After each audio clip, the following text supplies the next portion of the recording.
Hebrew పత్రిక 11వ అధ్యాయం 24, 26 వచనాలు మనం చదువుకున్నాము.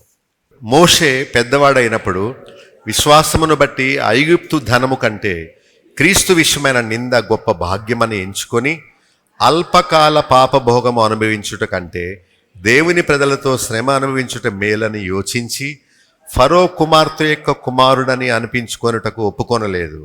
ఎలయనగా అతడు ప్రతిఫలముగా కలుగుబోవు బహుమానముందు దృష్టి ఉంచెను. మనము మోషే తల్లిదండ్రుల విశ్వాసము గురించి మనం చూచాము. మన పిల్లల్ని మనము చురుకైన వారుగా తయారు చేయాలి, బద్ధకస్తులుగా చేయకూడదు. వారు సమయాన్ని పాటించేవారుగా వారిని మనం ప్రోత్సహించాలి. మనము అబద్ధాలాడుతూ పిల్లల్ని అబద్ధాలాడొద్దని చెప్తే వాళ్ళు వింటారా? వినరు. మనము ఎప్పుడు సెల్ ఫోన్లో ఉన్న వీడియోలే తిరిగేస్తూ ఉంటే వాళ్ళు అలా చూస్తూ ఉంటారు. చదువుకో, ఫోన్ ఇలాగిచ్చేయి అని అంటే వాడు కోపగించేస్తాడు. నాకు ఫోన్ ఇస్తే నేను తిన్ను అని మారం చేస్తాడు. ఫోను వార్తలు చూడ్డానికి, లేకపోతే ఇంపార్టెంట్ మెసేజ్లు వాట్సాప్లో పంపడానికి, చదువుకోవడానికి, వాక్యం వినడానికి, ముఖ్యమైన విషయాలు మాట్లాడుకోవడానికి, భక్తికి ఉపయోగకరమైన వాటి కోసం మనము ఆ వస్తువును ఉపయోగించాలనే విషయాన్ని మనం మన పిల్లలకు ఎప్పుడూ చెబుతూ ఉండాలి. మోషే తల్లిదండ్రులు మనము ఐగుప్తు దేశములో ఉన్నప్పటికీ మనము ఐగుప్తీయులము కాము, మనం ఇశ్రాయేలీయులము. ఎప్పటికైనా మనము ఐగుప్తు దేశాన్ని విడిచిపెట్టి మనము కనానుకు వెళ్ళిపోవాలి అనే విషయాన్ని రోజు వారికి నేర్పడం వల్ల వాళ్ళు మనసులో బాగా దృఢమైపోయింది. ఆ రోషముతోనే ఐగుప్తీయుని కొట్టి చంపి ఇసుకలో పాతిపెట్టాడు. ఇద్దరు ఇశ్రాయేలీయులు పోట్లాడుకుంటుంటే, అన్నలారా మనం పోట్లాడుకోకూడదు అంటే వాళ్ళ కోపం వచ్చి, నువ్వెవడు మా మధ్యలో తీర్పు తీర్చడానికి వచ్చావు? మొన్న ఐగుప్తీయుడిని చంపేసి ఇసుకలో పాతి పెట్టావు, మేము చూడలేదు అనుకుంటున్నావా? మమ్మల్ని కూడా మీరు అలా చంపడానికి వచ్చావా అని వారు ఎదురు తిరిగారు. కానీ చిన్నప్పటి నుండి నేర్చుకున్న ఈ భక్తి భావము మోషేలో ఉండిపోయిన మూలానే తన ప్రజల కోసం తాను పాటుపడడం ప్రారంభించాడు. ఎక్కడ ఉన్నా తన ప్రజల్ని జ్ఞాపకం చేసుకున్నాడు. తన ప్రజల పక్షంగా ఫరోతో యుద్ధం చేశాడు, తెగించి వెళ్ళాడు. మనం చిన్నప్పుడు వాళ్ళ లేత హృదయాల్లో ఏ విషయం నాటుతామో అదే వాళ్ళు నేర్చుకుని పెద్దవాళ్ళు అవుతారు. మనం ఎలా ప్రవర్తిస్తున్నామో మన ప్రవర్తన వాళ్ళు బాగా గమనిస్తారు. అచ్చం మనలాగే వాళ్ళు కూడా చేస్తారు. సో మనం మంచి తల్లిదండ్రుల వలె ఉండి రాజు ఆజ్ఞకు భయపడకుండా మన పిల్లల్ని భక్తిలో పెంచాలి. దేవుని చిత్తము లేకుండా వాడికి కరోనా రాదు. దేవుని చిత్తము లేకుండా వాడు ఏటిలో మునిగిపోడు. ఒక గంభీరమైన ఉద్దేశముతో దేవుడు మోషేను పుట్టించాడు. ఈ రాజు అతన్ని చంపలేడు. విశ్వాసంతో వారు ఆ మోషేను ఏటిలో విడిచిపెట్టారు. దేవుని ఏర్పాటు ఎంత గొప్పదో! రాజకుమార్తె వచ్చి ఆ బిడ్డను చూచి నేను పెంచుకుంటాను అనుకొని ఆ బిడ్డను రాజగృహంలో సకల విద్యలు నేర్పించి గొప్ప నాయకుడుగా దేవుడు అతన్ని చేశాడు. మీ ఊర్లో గొప్పవారు ఎవరన్నా పుడతారా అని ఒక ఆయన అడిగితే అతను ఏమన్నాడు? గొప్పవారు ఎవరు పుట్టరు, కానీ శిశువులే పుడతారు. ఆ పుట్టిన శిశువుల్ని తల్లిదండ్రులు గొప్పవారిని చేస్తారు. సో మీ చేతిలో దేవుడు ఒక బాధ్యత ఇచ్చాడు, మీకు బిడ్డలనిచ్చి. వాళ్ళు వినరండి, వాళ్ళు వినినా వినకపోయినా చెప్పాల్సిన బాధ్యత మనది. నోరు తెరిస్తే దేవుడికి ప్రార్థన చేసుకునైనా, నోరు విప్పితే దేవుడు మనకు ఆధారమునైనా, నేను కాదు. మనం పోషింపబడాలన్నా, నీకు జాబ్ రావాలన్నా, నీకు ఒక మంచి భార్యను దేవుడు ఇవ్వాలన్నా నేను కాదు, దేవుడు ఇవ్వాలి. ఆయనకు ప్రార్థన చేసుకో. దేవుడు నిన్ను ఉద్ధరిస్తాడు. నీవు ఆయన సన్నిధిలో తగ్గించుకొని ఉండు. దేవునికి మొర్రపెట్టుకో. మోకాళ్ళలోని ఉపవాసం ఉండి చేతులు ఇలా జోడించి ఏడుస్తూ, నేను పాపిని అని గుండె బాదుకుంటూ, నన్ను క్షమించు, నీ కృప నాకు ఇయ్యి అని ఏ బిడ్డలైతే మరి సుంకరి వలె ప్రార్థిస్తారో దేవుడు వారిని ఆమోదిస్తాడు, వారిని యాక్సెప్ట్ చేస్తాడు, వారి ప్రార్థన వింటాడు. సో వారికి మనం చెప్పాలి, బాలుడు నడవవలసిన మార్గమును వానికి నేర్పుము, వాడు పెద్దవాడైనప్పుడు ఆ త్రోవల్లో నుండి తొలగిపోకుండా ఉంటాడని చెప్పాడు.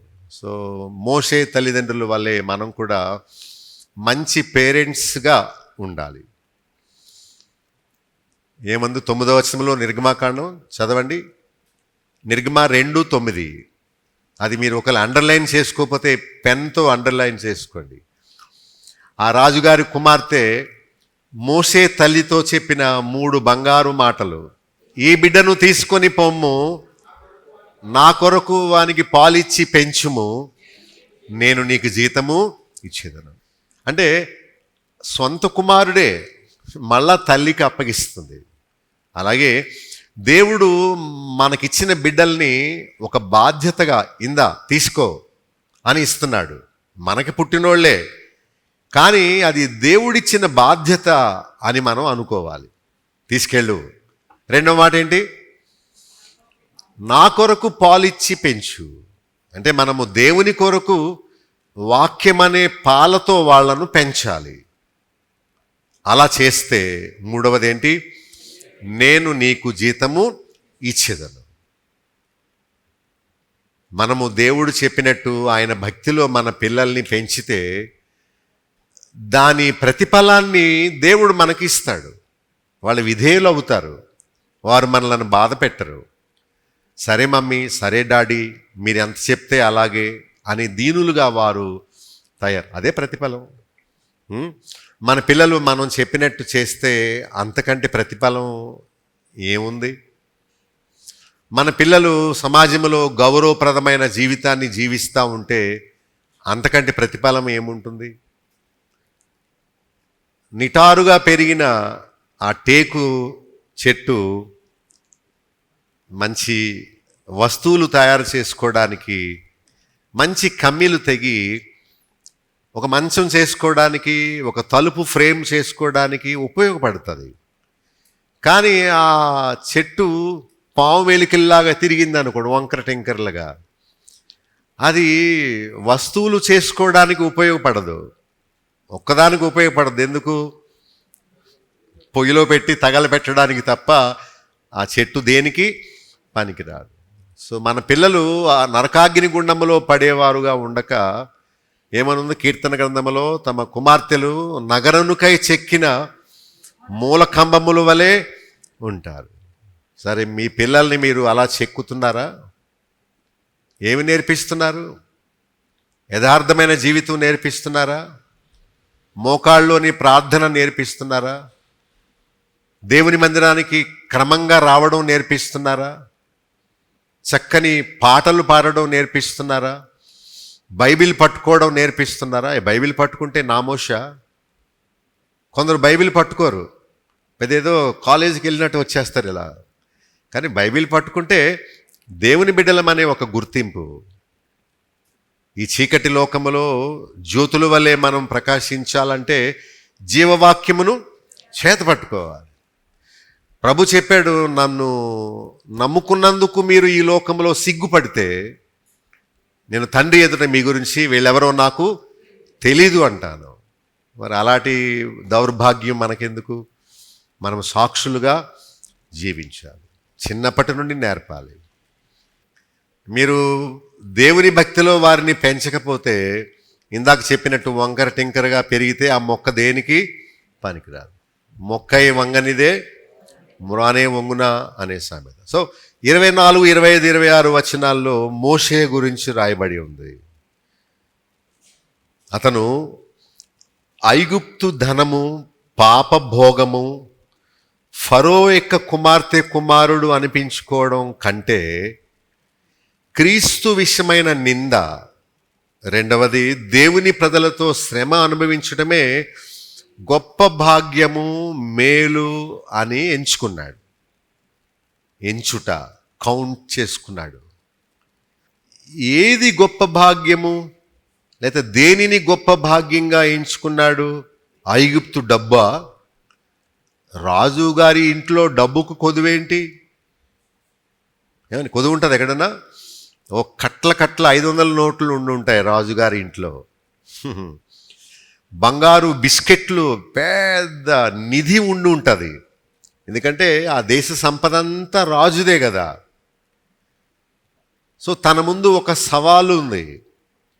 ఐగుప్తు యొక్క విస్తార ధనమునకు అధిపతిగా ఉండి విలాసవంతమైన హాయి జీవితం జీవించాలా, దానికి విరుద్ధంగా ఉండే శ్రమలు, నిందలు దేవుని ప్రజలతో అనుభవించాలా అనే ఎంపిక విషయంలో తాను లోక సంబంధమైన అస్థిరమైన డబ్బును కోరుకోలేదు, కానీ దేవుని ప్రజలతో నింద, శ్రమలు అనుభవించడమే గొప్ప భాగ్యంగా ఎంచుకున్నాడు. What a great choice he took, he made. ఎంత అద్భుతం, ఎంతో ఆశ్చర్యమో. జ్ఞానవంతులు ఎప్పుడు శాశ్వతమైన దాన్ని కోరుకుంటారు. అజ్ఞానులు తాత్కాలికమైన సుఖాన్ని, తాత్కాలికమైన ఆనందాన్ని కోరుకుంటారు. జ్ఞానవంతులు ఎప్పుడు కంటికి కనిపించని వాటిని విశ్వాసంతో కలిగి ఉంటారు. కుమారత్వాన్ని, పాపక్షమాపణను, పరలోక మహిమను వారు సంపాదించుకుంటారు. పౌరత్వాన్ని సంపాదించుకుంటారు. అవి కంటికి కనబడేవి కావు. కానీ అజ్ఞానులు ఎప్పుడు తాము చూచే వాటి విషయమే ఎక్కువ సంకల్పము కలిగి ఉంటారు. వస్తురూపమైన వాటిని ప్రేమిస్తారు. దేవుడు తన రాజ్యాన్ని మనకిస్తానన్నాడు, కానీ ఈ లోక సంపద ఇస్తానని చెప్పలేదు.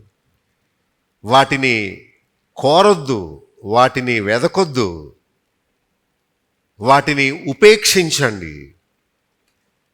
నా రాజ్యమును, నా నీతిని మీరు కోరండి, దేవుడు మీకు దాన్ని అనుగ్రహిస్తాడు.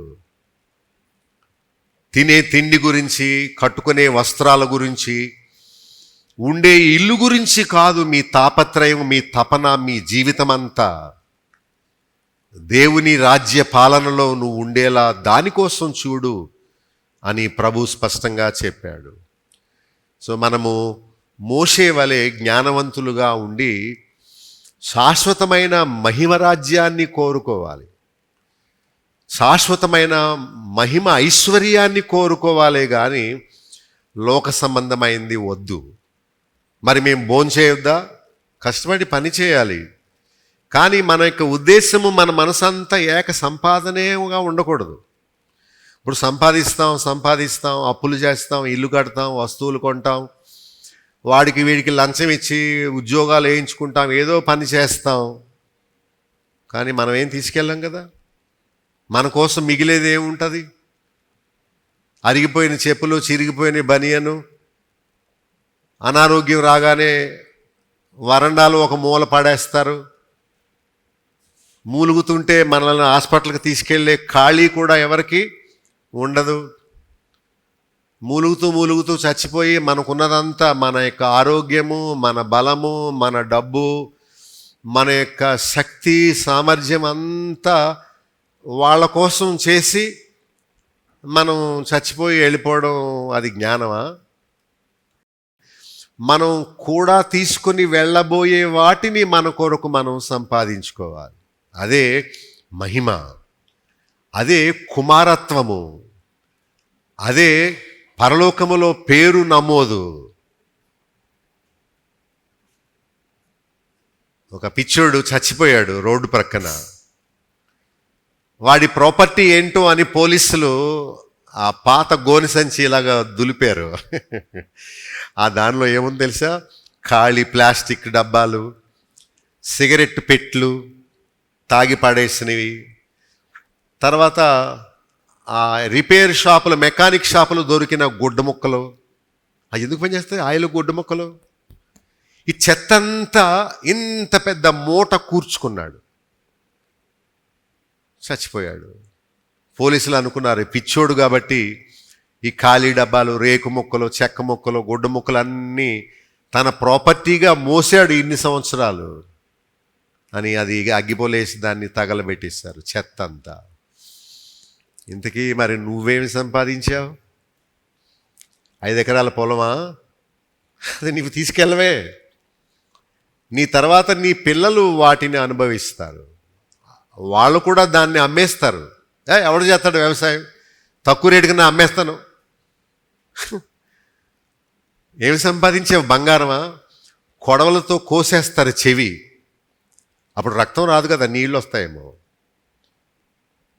తగలబెట్టేసి దానికి ముక్కులకి చెవులకి ఎందుకు కోసేయి అంటాడంతే, కోసేస్తారు. గెద్ద పీనుగుని తినేసినట్టు మన పిల్లలే మన డబ్బు కోసం వంతులేసుకొని దెబ్బలాడుకొని ఇది నాది, నాది, కోర్టుకు వెళ్తాను ఏంటనుకో, నోరు మొయ్యి, పొడిచేస్తాను, చంపేస్తాను, ఇది నాది అని కొట్టుకు చేస్తారు. మన శవం అక్కడ ఉంటుంది అంతే, ఇలా కదలకుండా అది అక్కడే ఉంటుంది. కానీ వాళ్ళు ఆస్తుల కోసం తప్పించుకొని కొట్టుకు చచ్చి కోర్టులకు వెళ్ళి చేస్తారు. లోకంలో మనం చూస్తున్నాం ఇవన్నీ. కానీ జ్ఞానవంతులు తమ కూడా తీసుకొని వెళ్ళబోయే వాటిని సంపాదించుకుంటారు. అదే పైనుండి వచ్చు జ్ఞానం. ఏఐ టెక్నాలజీ వల్ల వచ్చి జ్ఞానం కాదది. ఎవరికి కావాలి ఏఐ టెక్నాలజీ? గూగుల్ సెర్చ్లో, సెర్చ్ ఇంజిన్లో, యూట్యూబ్లో ఒక భూతద్దం బొమ్మేసి ఉంటుంది కుడి పక్కన మూల, ఈ పక్కన, మీకు అర్థం అవ్వాలంటే. ఆ భూతద్దాన్ని టచ్ చేస్తే మనం ఏం కావాలో దాన్ని టైప్ చేస్తే అది వస్తాయి, ప్రత్యక్షం అవుతాయి.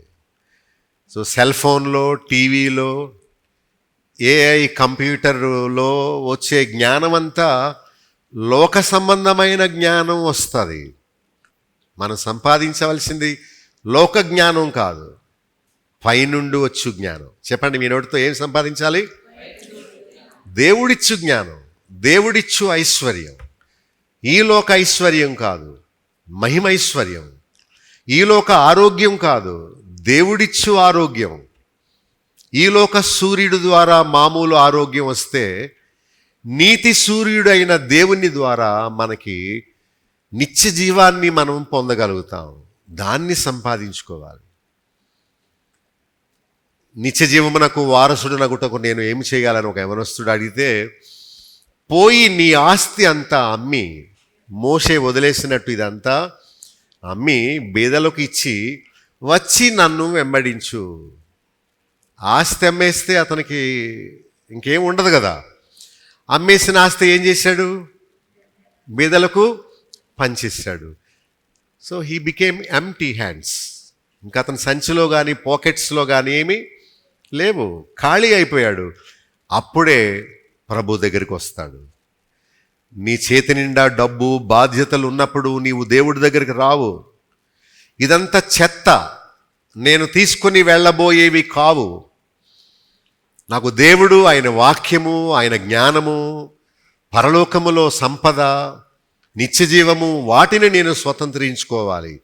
అవి నా ప్రయారిటీ, అవి నాకు ముఖ్యం అని నీవు వాటిని సంపాదించుకుంటే నీ కూడా అవి వస్తాయి. కానీ మనుషులు కానీ, అందము కానీ, ఆస్తి కానీ, డబ్బు కానీ, బంగారం కానీ ఏది నీ కూడా నా కూడా రాదు. కనుక మనం జ్ఞానవంతులుగా ఉండి శాశ్వతమైన వాటిని మనము పొందాలి. లోకమిచ్చు ఆనందం కాదు, దేవుడిచ్చు ఆనందాన్ని మనం స్వతంత్రించుకోవాలి. లోకమిచ్చు ఐశ్వర్యము కాదు, దేవుడిచ్చు మహిమైశ్వర్యాన్ని పొందాలి.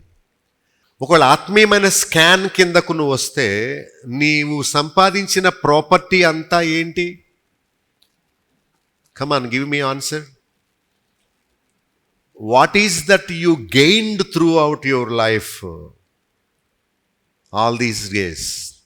నీ జీవితమంతా వెచ్చించి నువ్వు సంపాదించింది ఏంటి? ప్రభు అన్నాడు, వెర్రివాడా, ఈ రాత్రి నీ ప్రాణం అడుగుచున్నాను, నీవు సంపాదించినవి ఎవని వగును అని అంటున్నాడు. సో డబ్బును మనం ప్రేమించొద్దు, వస్తువులను మనం ప్రేమించొద్దు, ఇంటిని మనం ప్రేమించొద్దు, పొలాన్ని మనం ప్రేమించొద్దు, వ్యక్తులను ప్రేమించొద్దు. వారు బిడ్డలైనా, మనవలైనా, తోబుట్టువులైనా, ఎవరైనా. మనకు దేవుడు, ఆయన వాక్యము, ఆయన రాజ్యము, ఇవి ముఖ్యముగా మనం ఎంచుకోవాలి. స్వార్థపరులుగా ఉండి మన కోసం వాటిని సంపాదించుకోవాలి. అంతేగాని బ్రతుకు కాలమంతా పిల్లల కోసమే మనం చాకరీ చేస్తూ ఉంటే వాళ్ళు మనలను చేదరించుకుంటారు, కానీ మనకి తెచ్చిపెట్టేది ఏమీ ఉండదు. ఏమి ఇస్తారు చెప్పండి? పిల్లలు హాస్పిటల్లో పడేస్తారు, అంతేనా? లేక హాస్పిటల్ బిల్లు కడతారు, అంతేనా? లేకపోతే మనం చచ్చిపోతే మేకలను కోస్తారు, అంతేనా? పెద్ద ఫీస్టు. పెళ్ళెప్పుడేమో పప్పు బువ్వ, చచ్చిపోయినప్పుడేమో మేక మాంసం. ఇది ఎక్కడి సాంప్రదాయమో? పెళ్ళప్పుడు సంతోషించాలి, పెళ్ళప్పుడు ఏముండదు. మన దేశ ఆచారాలు ఏంటో. చచ్చిపోయినప్పుడు భలే చచ్చిపోయాడు, మనకు ఆస్తి వదిలేసాయి, వేసాయి 10 మేకలు వేసాయి, ఓ సంబరం, డప్పులు, ఓ ఆనందం. భ్రమంలో ఉండొద్దు, స్వార్థపరులుగా ఉందాం, మన కోసం మనం బ్రతుకుదాం. నేను ఏం తీసుకొని వెళ్తానో దాన్ని మనం సంపాదించుకుందాం. మోషే దృష్టిలో ఐగుప్తు ధనం అదంతా చెత్త. మోషే దృష్టిలో రాజుగారు తర్వాత అతనే రాజు, ఎందుకంటే కుమార్తె ఒక్కతే అతనికి, ఫరోకి కుమారులు లేరు. ఆ కుమార్తెకేమో పిల్లలు లేరు, గనుక మోషేని పెంచుకుంది. సో ఫరో తర్వాత ఎవరు నెక్స్ట్ రాజు? మోషే. కానీ ఏమన్నాడు? ఆ సింహాసనం నాకొద్దు, మహిమ సింహాసనం నాకు ఇస్తాడు దేవుడు అనుకున్నాడు. మరి నీవు దేన్ని గొప్పగా ఎంచుకుంటున్నావు? మినపట్ల, పెసరట్ల, బజ్జీలా, పప్పుకూర, చికెనా? బతుకంతా ఇదే, అదే నీకు ముఖ్యమా? ఇక తెల్లారు లేచింది కానివ్వండి పడుకునే వరకు ఏం తిందామా, ఏం త్రాగుదామా, ఏం ధరించుకుందామా, ఏం మ్యాచింగ్ కొనుక్కుందామా, చక్కగా అల్లుకుందామా, పిల్లలకి ఏం దాద్దామా? ఇది ఎక్కడ పిచ్చి తాపత్రయం? నీకంటూ ఏముంది ఇక్కడ? నువ్వు ఏం తీసుకుని వెళ్ళగలవు? మోషే ఎంత జ్ఞానాన్ని మనకు నేర్పుతున్నాడు. ఐగుప్తు ధనము వద్దు, పాప భోగము వద్దు, ఫరో కుమారుడు అనిపించుకోవడం వద్దు. కానీ ఏం కావాలి? క్రీస్తు విషయమైన నింద. ఎవరైనా ఇలా కోరుకుంటారా?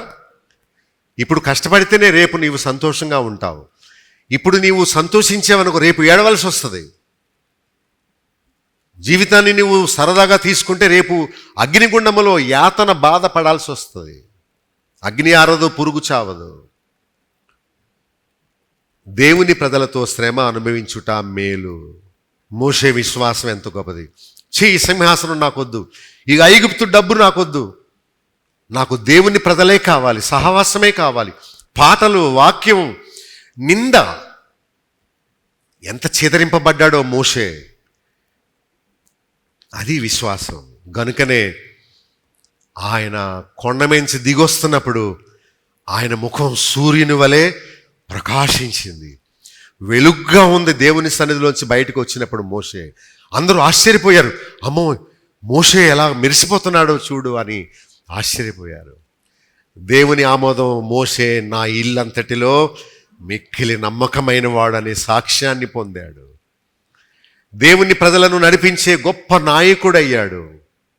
దేవుని పక్షంగా మాట్లాడే ఒక గొప్ప స్పోక్స్మెన్ అయ్యాడు. కొంతకాలం ఉండిపోయే రాజరికం కంటే నిత్యము యేసుక్రీస్తుతో కలిసి ఆయన మహిమ సింహాసనములో నేను కూడా కూర్చొని పరిపాలన చేసే భాగ్యం నాకు కావాలి అని అనుకొని దాన్ని విడిచిపెట్టాడు. నీవు పరలోకం కొరకు విడిచిపెట్టింది ఏదన్నా ఉందా? మరి నీవు సువార్త సేవ ఎప్పుడు చేస్తావు? సాక్షిగా ఎప్పుడు నిలబడతావు? సమయానికి మందిరంలోకి వచ్చి అక్కడ ఏమన్నా పనులు చేయాలేమో ఎప్పుడు చేస్తావు? డబ్బు సంపాదించి దేవుని కార్యాల కొరకు, సువార్త ప్రకటన కొరకు నీవెప్పుడు డబ్బు సంపాదిస్తావు? నీ పరలోకంలో ఎప్పుడు దాచుకుంటావు? ఎప్పుడు చేస్తావు? ఆలోచించండి. మనము దేవుని పని నిమిత్తం ఏమి ఖర్చు పెట్టినా దేవుడు దాన్ని పరలోకములో జమ చేస్తాడు. ప్రభు చెప్పాడు, ఇహలోకములో చిమ్మెట ఉంటుంది, ఇక్కడ దాచుకోవద్దు, అక్కడ దాచుకో, నువ్వు వెళ్ళినప్పుడు అక్కడ నీకు అవి లభిస్తాయని చెప్పాడు. సో మన సమయం, మన శ్రమదానం, మన జ్ఞానం, మన పెట్టుబడి అంతా ఆత్మ సంబంధమైందై ఉండాలి. మోషే విశ్వాసము ఎట్టిది చెప్పండి? లేక రెండవ ప్రశ్న, దేనిని గొప్ప భాగ్యముగా ఎంచుకున్నాడు? నిందా, శ్రమ. దేనిని? మనల్ని సింహాసనం వదులుకోమంటే వదులుకుంటావా? ఎవరన్నా నీకు ఎమ్మెల్యే టికెట్ ఇచ్చి మొత్తం పెట్టుబడి అంతా నేను పెడతాను, నువ్వు నిలబడి ఎమ్మెల్యేగా అంటే మీరేమంటారు? నిలబడతారా? కానీ మోషే అన్నాడు, no I don't want that chair, నాకు అది వద్దు అంటాడు. నిజంగా మిమ్మల్ని కోరి ఎమ్మెల్యేగా నిలబడమని ఆడవాళ్ళు ఎవరన్నా అడిగారు అనుకోండి, మగవాళ్ళు ఎవరన్నా అడిగారు, మీరేమంటారు? అయ్య బాబు నన్నేనా, నేను బాగా పాలిస్తాను, నాకు అందరూ ఓట్లేస్తారు, నన్ను ఎంచుకోండి అంటారు. కానీ మోషేని అడగానే మోషే ఏమంటాడు? ఐ డోంట్ వాంట్ దట్, నేను దేవుని ప్రజలతో శ్రమ అనుభవించడమే నాకు మేలు, భాగ్యం అన్నాడు. ఎంత గొప్ప భక్తుడండి! అలాంటి భాగ్యం ఎవరికి వస్తుంది? దేవుడిచ్చేది వేరు, లోకము మనుషులు ఇచ్చేది వేరు. భక్తి అంటేనే విశ్వాసము, దేవుని మీద ఆధారపడడం.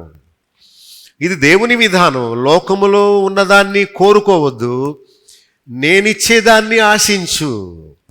లోకము ద్వారా వచ్చేది శాశ్వతమైంది కాదు, వస్తురూపమైనవి, అవన్నీ వద్దు. నేను ఇస్తాను ఏం కావాలో, కానీ నీవు నా రాజ్యాన్ని, నీతిని వెదుకు అన్నాడు. నీవు ఎవరివి అని మోషేని అడిగారు అనుకోండి, మోషే నేను దేవుని బిడ్డను అని చెప్తాడు. లేక నేను ఫరో కుమార్తె యొక్క కుమారుణ్ణి అని చెప్తున్నాడా? ఫరో కుమార్తె యొక్క కుమారుడును అనిపించుకొనుటకు ఒప్పక. ఎంత గొప్ప విషయమో చూడండి. ఈ లోకంలో నువ్వెవరవు అనగానే కులం పేరు చెప్తారు. దేవుణ్ణి నమ్ముకున్నాక కులం చచ్చిపోవాలి. నువ్వెవరు అంటే మోషే నేను దేవుని బిడ్డను, ఇశ్రాయేలీయుడను. నువ్వు ఐగుప్తీయుడు కాదా? No no. నీవు ఫరో కుమారుడు కాదా? నో నో, నేను కాదు. నువ్వు కాబోయే రాజువు కాదా అంటే నో, నాకు అది వద్దు, నేను దేవుని బిడ్డలతో ఒకడిని అనుకున్నాడు. What you desire you will get it. నువ్వు ఏది ఆశిస్తే దాన్ని నీవు పొందుతావు. పేతురు రాసిన మొదటి పత్రిక 4:16 చూడండి. ఎవడైనను క్రైస్తవుడు అయినందుకు బాధపడక, సిగ్గుపడక, ఆ పేరును బట్టి అతడు దేవుణ్ణి మహిమపరచాలి. క్రైస్తవులమైనందుకు మనము బాధపడకూడదు. బైబిల్ పట్టుకున్నారని అందరూ మనల్ని నిందిస్తున్నారని సిగ్గుగా ఎంచుకోకూడదు. మనము నిందలు అనుభవించినప్పుడే మనం ధన్యులం అవుతాం. సో మనము కంటికి కనిపించే వాటిని ప్రేమించొద్దు, విశ్వాసమును బట్టి అదృశ్యమైన వాటిని కోరుకుందాం. సరేనా? రోడ్ల మీద ఉన్న కొట్లులో అమ్మేవన్నీ ఏంటి? తిండి సంబంధించినవి, ఇల్లు కట్టుకోవడానికి సంబంధించినవి, పళ్ళు పలహారాలు, జ్యూసులు, ఇల్లు అలంకరించుకునే అలంకరణ, లోక సంబంధమైన ఆనందం, సుఖంగా ఎలా ఉండాలి అంటే వెళ్ళి నేను టీవీ ఛానల్ మార్చక్కర్లేకుండా చక్కగా సోఫా మీద కూర్చొని, టీపాయ్ మీద కాళ్ళు పెట్టుకొని, కాలు మీద కాలు వేసుకొని, ఏ ఛానల్ కావాలంటే ఆ ఛానల్ మార్చుకోగలిగిన రిమోట్ కంట్రోల్ కావాలి. నాకు సుఖం కావాలి, ఇక్కడ ఉందిరా. కష్టపడకుండా ఇన్స్టెంట్గా తయారైపోవాలి. అతను ఎవరో చెప్తున్నాడు, చపాతీలు రెడీమేడ్ ఉన్నాయట, పొరాటాలు కూడా రెడీమేడ్ ఉన్నాయట. నాకు ఎప్పుడు చూడలేదు, నేను షాపులకు వెళ్ళను. నాకు ఆశ్చర్యమైంది, ఏంటి ఈ ప్యాకెట్లో 5 పొరాటాలు ఉన్నాయా? పొరాటాలు కూడా అమ్ముతారా? తయారు చేసినవి. అవి ఏమీ లేదట, అది చెంచడం, అది పెనం మీద వేసుకోవడం, ఇలాగ తిప్పడం, పొరాటా రెడీ.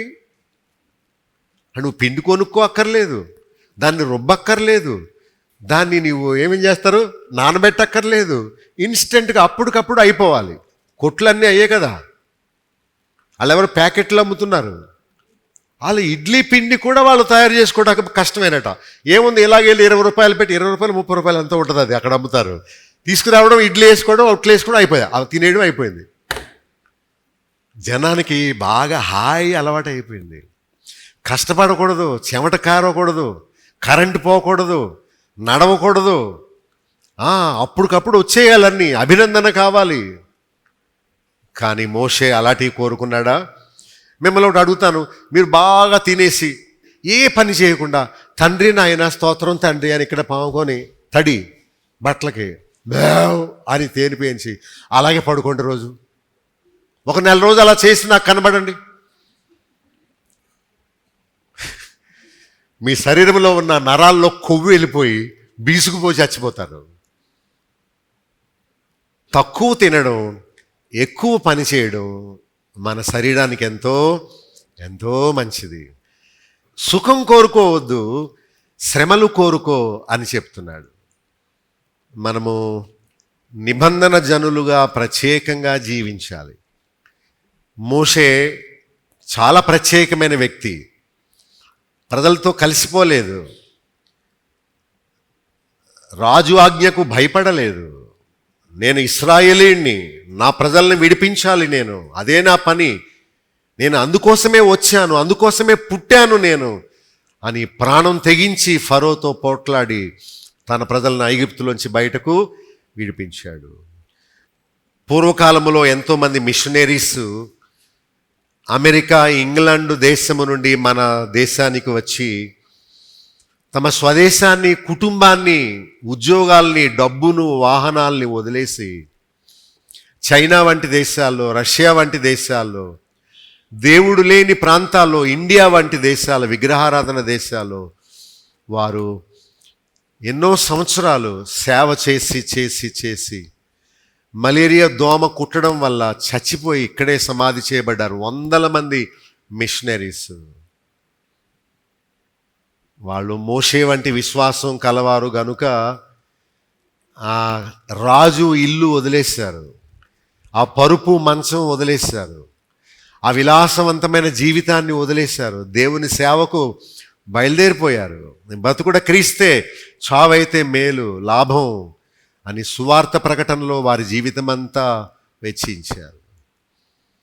నువ్వు సాధించిందేంటి ఈ లోకంలో?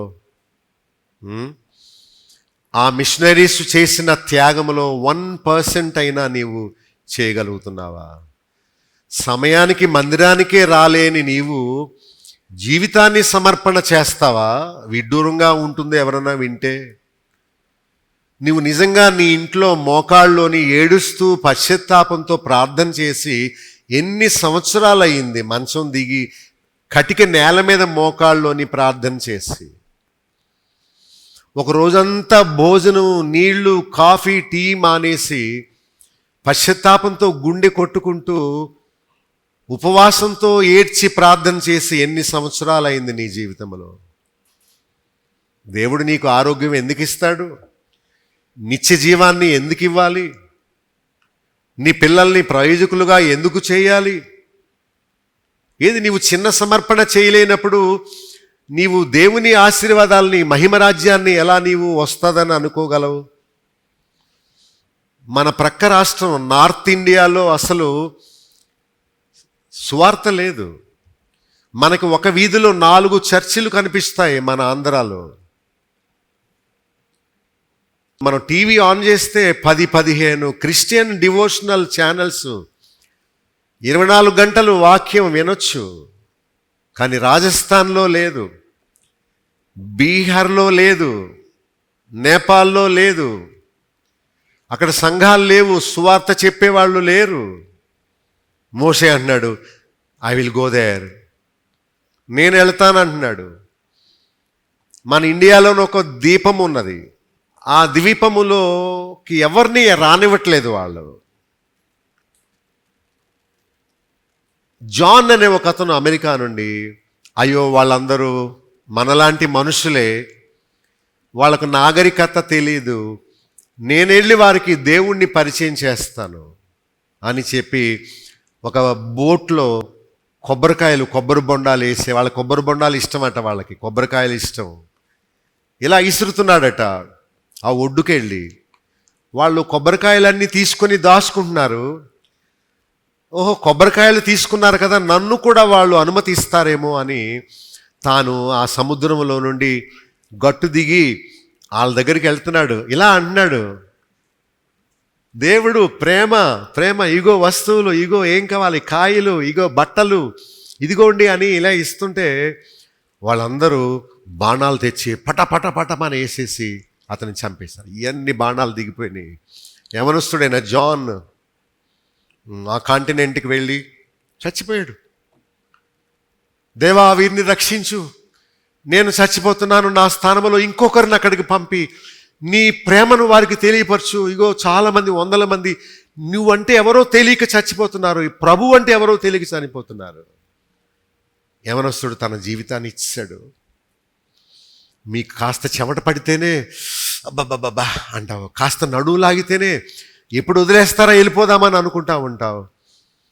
ఒక మీటింగ్కి రావు, ఒక సువార్త సభలో పాల్గొనవు.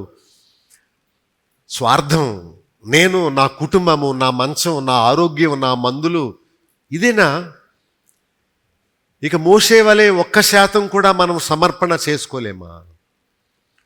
జీవించిన కాలం అంతా మన కోసమే బ్రతికే, మన సుఖం కోసం బ్రతికాం.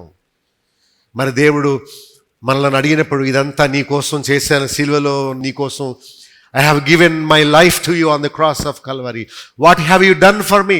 నా కోసం నువ్వు ఏం చేశావు? ఒక్క పత్రికన్నా పంచావా? ఒక్కరోజైనా పాస్టర్ గారు కూడా సువార్త సేవకు వెళ్ళి బైబిల్ పట్టుకుని రోడ్డు మీద నిలబడ్డావా? ఒక్క చెంపదిబ్బన్నా నా కోసం తిన్నావా అని అడిగితే నువ్వు ఏమి సమాధానం చెప్తావు? జీవితం అంటే వండుకు తినడం అనుకున్నావా? జీవితం అంటే వస్తువులు సంపాదించుకోవడం అనుకున్నావా?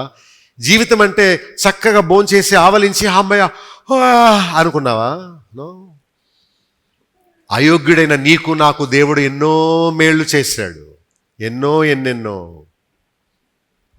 మరి మనం మోసే వలె త్యాగం చేయకపోతే ఎలా? సుఖాన్ని కోరుకొని శ్రమలేని జీవితాన్ని అలవర్చుకొని హాయిగా ఉండడమా, లేక దేవుని కొరకు శ్రమ అనుభవించడమా? ఏది కోరుకుంటావు మోజెస్ అని అడగగానే దేవుని ప్రజలతో శ్రమ అనుభవించుట మేలు అన్నాడు. ఎందుకంటే దానికి ప్రతిఫలం ఉంటుంది. ఏమని రాసిన చూడండి, అక్కడ రాస్తుంది లాస్ట్లో, అతడు ప్రతిఫలముగా కలుగుబోవు బహుమానమునందు దృష్టి ఉంచాడు. ఇహలోక సంపద మీద దృష్టి లేదు, తాను చనిపోయాక పొందబోయే దాని కొరకు తాను దృష్టి ఉంచాడు. తాత్కాలికమైన సంతోషాన్ని కాదు, శాశ్వతమైన ఆనందాన్ని కావాలని కోరుకున్నాడు. లోకములో చాలా సుఖము, ఆనందం ఉంది, కానీ దాన్ని వద్దనుకున్నాడు, కాదనుకున్నాడు. ఎంపిక చేసుకునే విషయానికి వస్తే నాకు అవి వద్దు అనుకున్నాడు. నీవు లోకాన్ని, లోకంలో ఉండే స్నేహితులను, సినిమా పాటలను, లవ్ అఫైర్స్ని, సరదాగా తిరిగే జీవితాన్ని, ఫోన్ని, టీవీని, స్నేహాల్ని నీవు కాదనుకొని దేవునిలో, వాక్యములో, సువార్త ప్రకటనలో, మందిరం పనుల్లో, సేవ పనుల్లో నీవు రాగలవా? బతిమాలించుకోకుండా కొంత డబ్బు పోగు చేసి ఒక చోట సువార్త చెప్పించగలవా? కొంత డబ్బు పోగు చేసి ఒక గ్రామంలో మందిరాన్ని నిర్మించగలవా? మోషే అలాంటి సమర్పణ చేసిన మూలానే అతని ముఖం ప్రకాశిస్తుంది. దేవుడు అతని పర్వతం మీదకి తీసుకెళ్ళి అతనితో స్వయంగా మాట్లాడాడు. దేవుడు సాక్ష్యం ఇస్తున్నాడు, ఇతడు నా ఇల్లంతటిలో నమ్మకస్తుడు. మన కోసం మనం బ్రతకడానికి మనం రక్షణ పొందలేదు, దేవుడి కోసం బ్రతకడానికి మనం రక్షణ పొందాం. శిష్యులు అన్నారు, ప్రభువా, మేము దోణెను, వలల్ని, సమస్తమును విడిచిపెట్టి నిన్ను వెంబడిస్తున్నాం, మాకేంటి? ప్రభు అన్నాడు, నా నిమిత్తము సమస్తము వదిలితే ఇహమందు 100 రెట్లు, పరమందు నిత్య జీవము తప్పక మీకు వస్తుంది. నా నిమిత్తము తల్లిని, తండ్రిని, అన్నదమ్ములను, అక్క చెల్లెండ్రులను, భూములను, ఉద్యోగాల్ని, చివరికి ప్రాణము సహితము ద్వేషించని వాడు నాకు పాత్రుడు కాడు. యేసుప్రభు పరలోక మహిమను వదిలేశాడు, దేవదూతల సమూహాన్ని వదిలేశాడు, ఆ హాయిగా ఉండే ఆ పరలోక భాగ్యాన్ని, దేవుని సన్నిధిని వదిలి మన కొరకు తన్ను తాను తగ్గించుకొని రిక్తుడు అయిపోయి దాసుని రూపము ధరించి ఇప్పుడు దేవుని ద్వారా అన్ని నామముల కంటే పై నామముగా హెచ్చింపబడ్డాడు. యేసు ప్రభు మహిమ గలవాడై మనం ఆయనను చూస్తున్నాం. దేవదూతలకు లేని మహిమా ప్రభావముతో ఆయనకు కిరీటము ధరించిన వానిగా మనం ఆయనను చూస్తున్నాం. నీవు దేవుని కొరకు ఏమి త్యాగం చేసేవని దేవుడు నీకు తన రాజ్యాన్ని ఇవ్వాలి. ఆలోచించు, ఏం చేసావు? మనం వదలాల్సింది ఎంతో ఉన్నది. దేవుని ప్రేమను బట్టి చెప్తున్నాను, కఠినంగా మాట్లాడాను అనుకోకండి ప్లీజ్. ఏది మనకు కూడా రాదు. మనం శ్రమపడి సంపాదించిన ఇల్లు, ఆస్తి అంతా మన పిల్లలు తీసుకుంటారు. మనం నిత్యమైన దాన్ని పొందుదాం. కొంత డబ్బులు పోగు చేసి అక్కడ దాచుకుందాం, పరలోకములో నిత్య జీవాన్ని స్వతంత్రించుకుందాం. మన కళ్ళెదుట ఎంతోమంది చచ్చిపోతున్నారు, ఏమి సంపాదించకుండానే చనిపోయి నరకంలో పడిపోతున్నారు. చెత్తను కూర్చుకున్నారు, పిచ్చోడు కూర్చుకున్నట్టు. నీ హృదయం నిండా ఏముంది? ఏం చెత్త ఉంది? సామెతలు 21:17 సుఖభోగములు, ద్రాక్షరసము, నూనె ఆశించు వారికి ఆశీర్వాదము కలగదు, వాళ్ళకి లేమి కలుగుద్దట. మనం సుఖాన్ని కోరుకోకూడదు, శ్రమ జీవితాన్నే కోరుకోవాలి. మనం ఎంతగా శ్రమ పడితే అంత భక్తి గలవాళ్ళం. మనం శారీరక శ్రమ ఆరోగ్యానికి మంచిది, భక్తి జీవితానికి కూడా మంచిది. సుఖభోగాలు వద్దని బైబిల్ చెప్తుంది. అండ్ మోషే హాయిగా రాజుగారి ఆస్థానంలో ఎలా పెట్టుకొని పడుకొని నేనే తర్వాత రాజునని చెప్పొచ్చు కదా. ఎందుకు పారిపోయాడు? ఎందుకు గొర్రెలు కాసుకుంటున్నాడు? ఎందుకు మళ్ళా వెనక్కి వచ్చి ఫరోతో పోట్లాడి తన ప్రజల్ని వెనక్కి తీసుకెళ్ళాడు? ఎందుకు ప్రాణాపాయాన్ని ఎదుర్కొన్నాడు? ఆయన ప్రతిఫలంగా కలుగబోయే బహుమానము యందు దృష్టి. దేవుడు నన్ను పిలుచుకుంటాడు, దేవుడు నన్ను మరణము నుండి లేపుతాడు, యేసుక్రీస్తుకి ఇచ్చినట్టు నాకు సింహాసనాన్ని ఇస్తాడు. నేను దేవుని కార్యాల నిమిత్తం ఇచ్చిన కానుకలన్నీ అక్కడ నేను తిరిగి 100 రెట్లు పొందుతాను. మహిమైశ్వర్యాన్ని, మహిమ కిరీటాన్ని, నీతి కిరీటాన్ని దేవుడు నాకు ధరింపచేస్తాడు.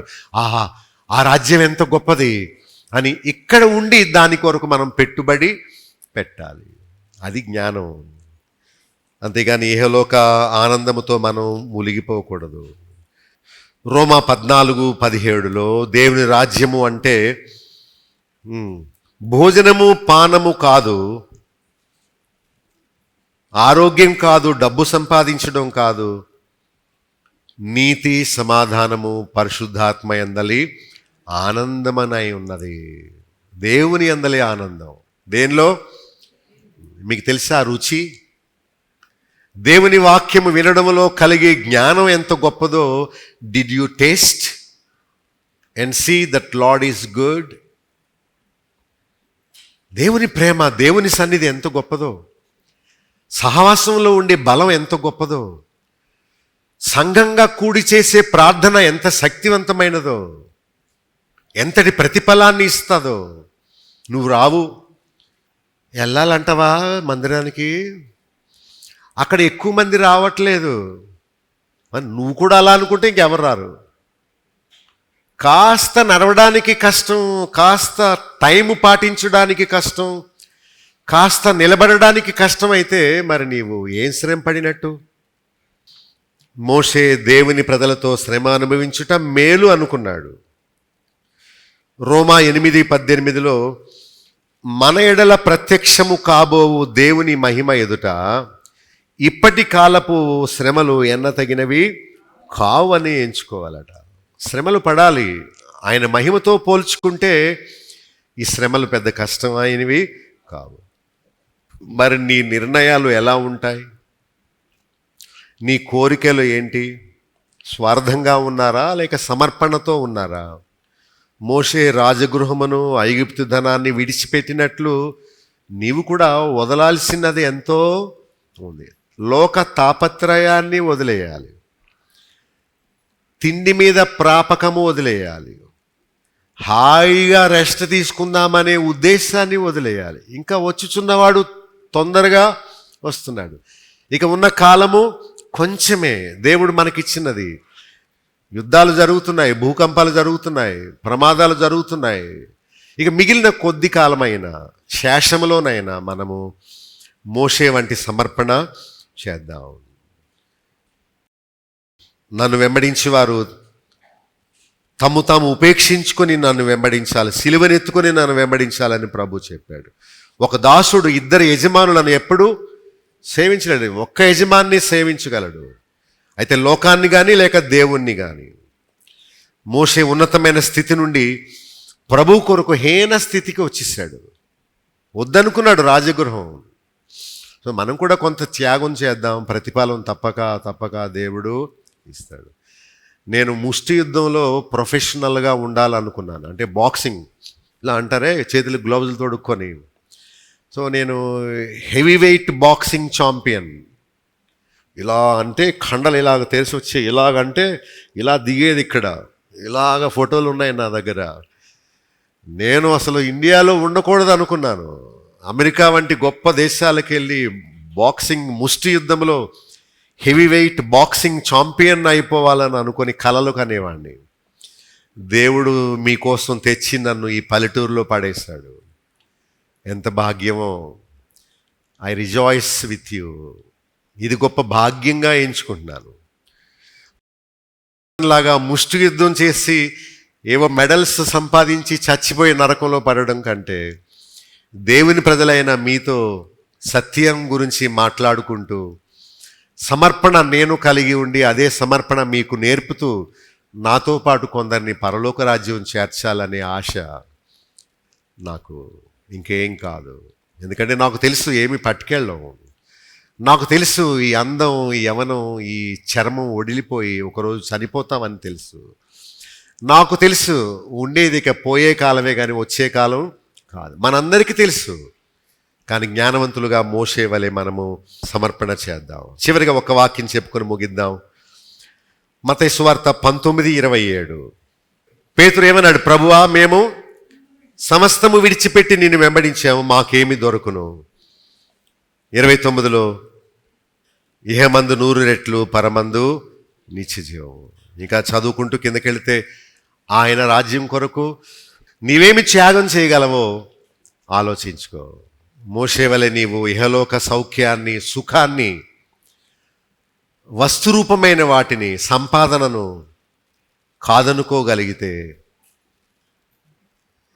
మోషే వలె మనం కూడా నిత్యమైన మహిమను పొందుతాం. ఒక అతను అంటున్నాడు, నాకు బాప్తిసం తీసుకోవడానికి టైం ఉందండి అంటున్నాడు. ఎందుకు అతను బాప్తిసం తీసుకోవట్లేదు అని అడిగితే విన్న సమాచారం ఏంటంటే అతనికి వేరే ఆమెతో సంబంధం ఉందండి, దాన్ని వదిలేయడం ఇష్టం లేక బాప్తిసం తీసుకోవట్లేదండి అన్నాడు. అవునా? చక్కగా వస్తాడే, వాక్యం వింటాడే, ఇదేంటి అంటే అవునండి మీకు తెలియదండి, ఘోరమైన ఊబిలో ఉన్నాడండి అతను, అందుకనే బాప్తిసానికి ఒప్పుకోవట్లేదు. మోషే, నీకు ఆ స్త్రీ సాంగత్యం కావాలా, దేవుని నిత్యమైన మహిమ కావాలా అంటే మోషే, ఛీ నాకొద్దు, నాకు దేవుడు, ఆయన వాక్యం, ఆయన సన్నిధి, సత్యము, సువార్త సేవ, కష్టపడడం, నింద అనుభవించడం, నాకు ఇదే కావాలి అని అనుకున్నాడు. ఈరోజు నువ్వు ఏమి నిర్ణయించుకున్నావు? వాక్యం వినే ప్రియులారా, మీరు మోషే వలె నిర్ణయం చేసుకోండి. ప్రార్థన చేస్తాను.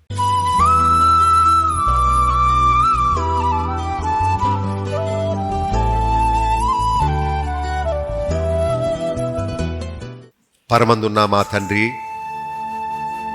నీ గొప్ప వాక్యమునకై నీకు ప్రణమిల్లి నీకు స్తుతులు అర్పిస్తున్నాము నాయన. లోకమంతా మనుషులు వెర్రివారు, ధనార్జనే వారి ధ్యేయం, పొలాలు సంపాదించుకోవడమే, పండించుకోవడమే, డబ్బులు బ్యాంకులో వేసుకోవడమే వారి ధ్యేయం, ఇంట్లో వారికి విడిచిపెట్టడమే వారి గురి.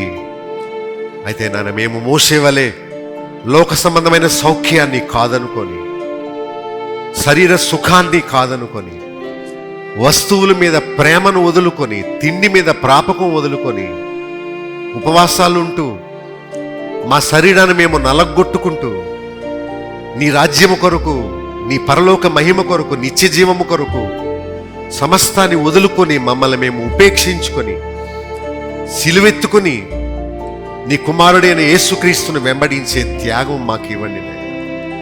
ఆనాడు ఇంత త్యాగం చేసిన మోషే మహిమలో ఉన్నాడు, నమ్మకస్తుడని ఆయన తీర్పు పొందాడు, ఇశ్రాయేలుల మీద నాయకుడుగా అయ్యాడు, నీ మహిమ రాజ్యములో ప్రవేశించాడు.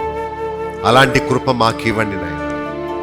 ఇహలోక డబ్బు కోసం, ఇల్లు కట్టుకోవడం కోసం నిత్య మహిమను మేము పోగొట్టుకోకుండా తండ్రి, నీ నిత్య రాజ్యానికి మేము అర్హతను పొందడానికి మాకు నేర్పండి.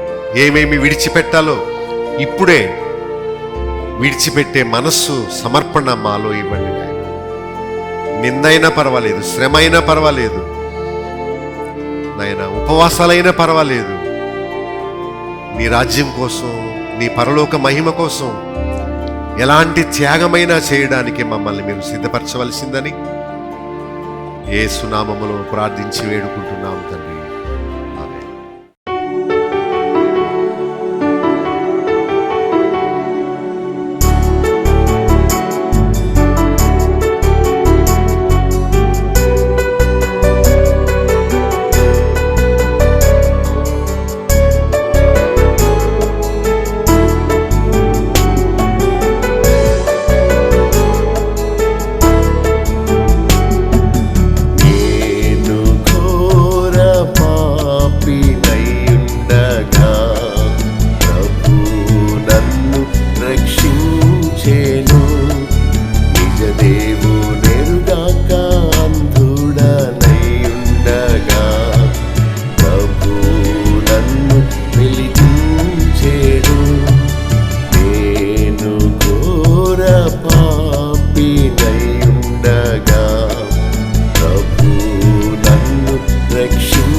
పాపదాస్యము శాపములో నైండగా ప్రాణమిచ్చి విడిపించితివి. అందుకే నీకు స్తోత్రములు, అందుకే నీకు స్తోత్రములు. నేను ఘోర పాపినైయుండగా ప్రభు నన్ను రక్షించేను. నిజ దేవుడెరుగాక అంధుడనైయుండగా ప్రభు నన్ను వెలిగించేను.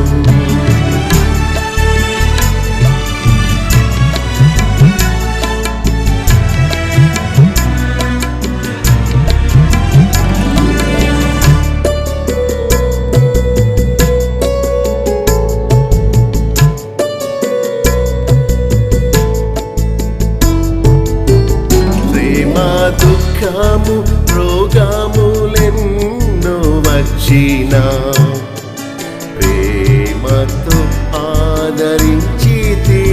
ప్రేమ దుఃఖము రోగములెన్నో వచ్చినా ప్రేమతో ఆదరించి